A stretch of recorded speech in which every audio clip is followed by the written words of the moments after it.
नमस्कार दोस्तों। हरम शाही महिलाओं के रहने का एक अलग स्थान होता था। प्राचीन काल से ही इसका जिक्र हमें समकालीन स्रोतों से मिलता है। हरम अरबी भाषा का एक शब्द है जिसका अर्थ है छिपा हुआ स्थान। समय के साथ साथ इसका प्रयोग महिला कक्ष के लिए होने लगा। पर्शियन भाषा में इस स्थान के लिए जनाना, हिंदी में महल, सरा तथा संस्कृत में अनंतापुरा शब्द का प्रयोग हुआ। अबुल फजल ने अपनी पुस्तक आईने अकबरी में इसके लिए स्बिस्तान ए इकबाल शब्द का प्रयोग किया। हरम के अंदर न केवल शहंशाह की बेगम बल्कि शहंशाह के सभी महिला रिश्तेदार रहती थी। मुगल काल में तो 16 वर्ष तक शहंशाह के लड़के भी हरम के अंदर ही रहने लगे थे। हरम के अंदर महिलाओं की संख्या बहुत होती थी क्योंकि हरम में शहंशाह की माँ, हिंजड़े आदि भी रहते थे। बहन, पत्नियां, रखेल आदि के अलावा दासियां भी हरम में ही रहती थी।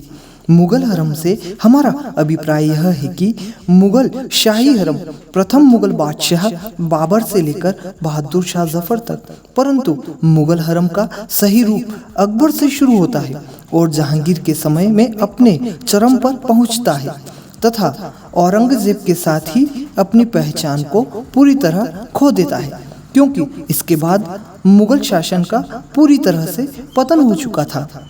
मुगल बादशाह कमजोर हो चुके थे। सही रूप से उनके साम्राज्य का आकार सिकुड़ गया था। अब हरम रंगरलियों का अड्डा बन गया था। मुगल काल में अनेक स्थानों पर हरम थे।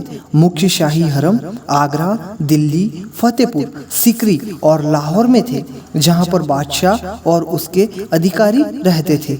इसके अलावा अहमदाबाद, बुरहानपुर, दौलताबाद, मांझू तथा श्रीनगर में भी हरम स्थापित किए गए थे। हरम में महिलाओं की संख्या का समकालीन स्रोतों के द्वारा पता चलता है। अबुल फजल लिखता है कि अकबर हरम में 5000 महिलाएं थी, परंतु इससे पहले दो बादशाहों के समय यह संख्या 300 और 400 से अधिक ज्ञात नहीं होती थी। अबुल फजल कहता है, राजपूत शासक मानसिक की हरम में भी 1500 महिलाएं थी।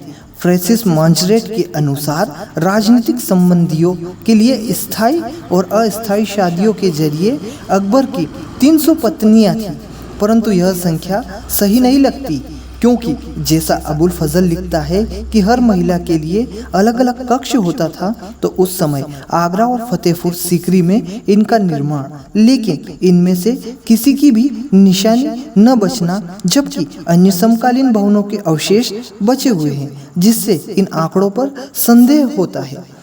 हालांकि हांकिस जहांगीर की पत्नियां की संख्या 300 बताता है, जबकि कोरियत 1000 वह लिखता है कि इनमें नूरमहल प्रमुख थी। जहांगीर के आधुनिक जीवनीकार बेनी प्रसाद 300 के आंकड़े को भी भयावह मानते हैं। हालांकि इससे वह एक बात जोड़ते हैं कि शायद सभी रखेलों की संख्या शामिल होगी। संख्या थॉमस राय जहांगीर के समय हरम में महिलाओं व अन्य की संख्या 3000 बताता है, जिससे बादशाह के परिवार में महिलाओं के अलावा रखेले, हिंजड़े और दासियां भी शामिल थी। निकोलो मुंशी 2000 की संख्या बताती हैं। शाहजहां की पत्नियों की संख्या वैधानिक रूप से निर्धारित 4 से अधिक नहीं थी। हरम में फिर भी उपपत्नियों और रखेलों की संख्या काफी बड़ी थी, लेकिन इससे पहले की तरह सैकड़ों में नहीं थी। औरंगजेब के समय भी हरम संख्या कम ही थी। शाही मुगल हरम में प्रशासनिक व्यवस्था थी, जिसमें अनेक कर्मचारी शामिल थे।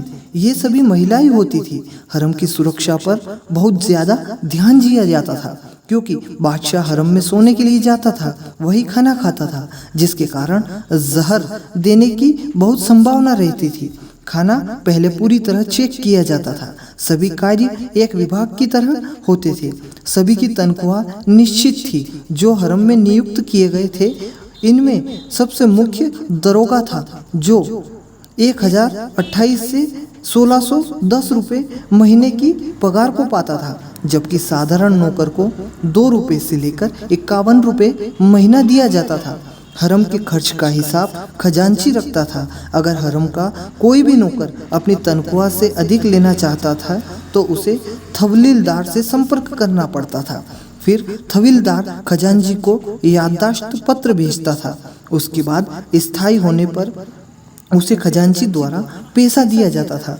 अबुल फजल अकबर के शासन में हरम की सुरक्षा का जो चित्रण करता है, उससे जो तस्वीर उभर कर हमारे सामने आती है वह इतनी सख्त दिखती है कि इनमें परिंदे को भी बिना उचित जांच के पर अंदर जाने नहीं दिया जाता और उन्हें मारने की कठिनाई होती थी। वह लिखता है कि यद्यपि हरम में 5000 से अधिक महिलाएं थी, लेकिन अकबर ने प्रत्येक को अलग अलग महल में दे रखा था। ये महल के कक्षों की मदद से शाहजहां ने मुमताज के भाई की पत्नी से कई बार बलात्कार भी किया था। शाहजहां की राज ज्योतिष की 13 वर्षीय लड़की की जहारा ने अपने महल में बुलाकर धोखे से नशीला पदार्थ खिलाकर अपने बाप के हवाले कर दिया था, जिससे शाहजहां ने 58 वर्ष की उम्र में उस 13 वर्ष की ब्राह्मण कन्या से निकाह किया था। बाद में इसी ब्राह्मण कन्या ने शाहजहां के कैद होने के बाद औरंगजेब से बचने